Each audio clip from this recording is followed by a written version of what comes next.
एहसास नहीं है। बिल्ली के गले में खड़ी।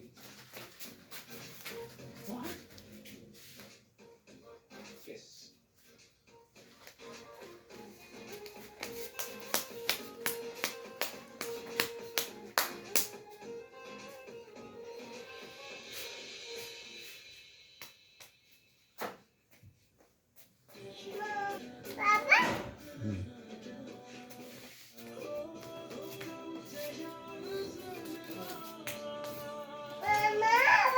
शादी की बात कर रहे थे।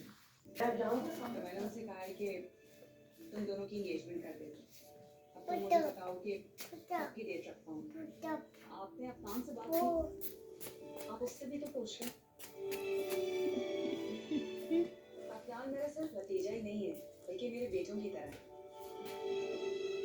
मुझे मुझे बहुत अच्छी तरीके से पता है कि उसे क्या अच्छा लगता है और क्या बुरा। अस्सलाम वालेकुम। वालेकुम अस्सलाम। चले मामा, मैं चलती हूँ। अरे कहाँ जा रही हो? मैं ड्रॉप कर दूंगा। नहीं नहीं, उसकी जरूरत नहीं है। अब तो मुझे डेली थोड़ी ऑफिस ड्रॉप करोगे। हाँ हाँ, तो रोज रोज नहीं छोड़ सकता।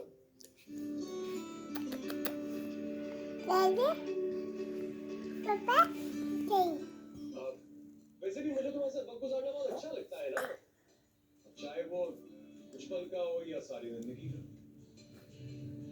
ठीक तो कह रहा है अपना। वैसे भी बाद में इसी ने तुम्हारी जिम्मेदारी लेनी है, तो फिर अभी क्यों ले?